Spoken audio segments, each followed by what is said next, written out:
बहुत सीरियसली ओडिशा रे होथवा नारी मानक प्रति दुष्कर्म घटना को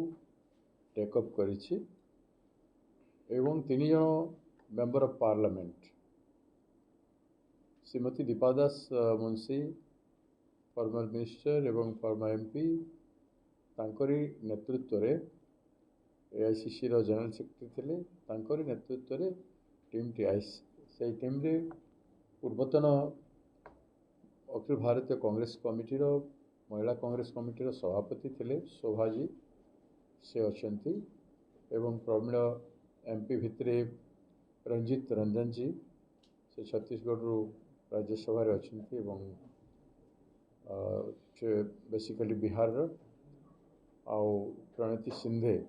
से महाराष्ट्र रु लोकसभा रे अछंती एवं ज्योति मणिजी से तमिलनाडु लोकसभा रे अछंती तो तीन जन प्रवीण एवं क्रियाशील एमपी लोकसभा आछंती आज सकाळे आसिला से माने वर्तमान कांग्रेस भवन भुवनेश्वर बाहरी चंती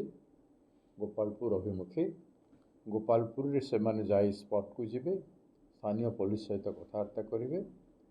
और आहरी गोटे केस है गोपालपुर रे 3 दिन भितर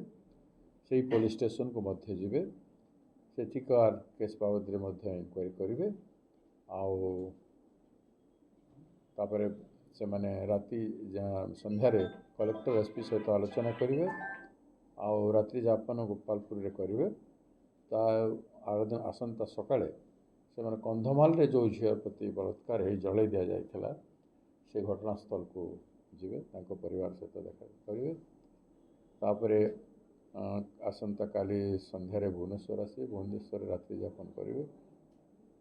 23 तारीख दिन सकाळे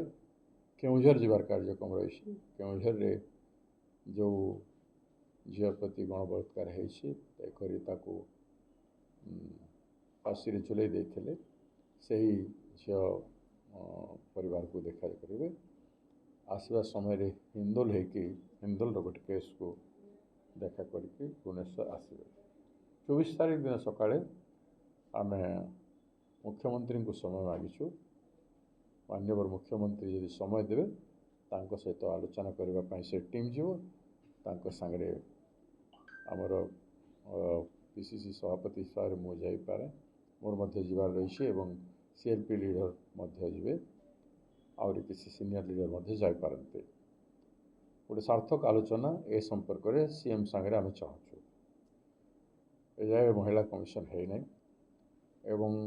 आम प्रथम थर यहाँ महिला इश्यू उपरे आम सीएम को टाइम मागिछु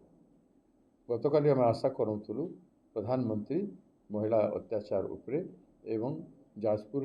व्यापी हईजा संपर्क में समग्र राज्य में व्यापुची से संपर्क में किसी कमिटमेंट करेंगे बोली किंतु दुर्भाग्य गतकाली करनथिले आम राज्यर मुख्य सीएम को सांगे आलोचना करी किसी पॉजिटिव डिसीजन राज्य सरकार चाहू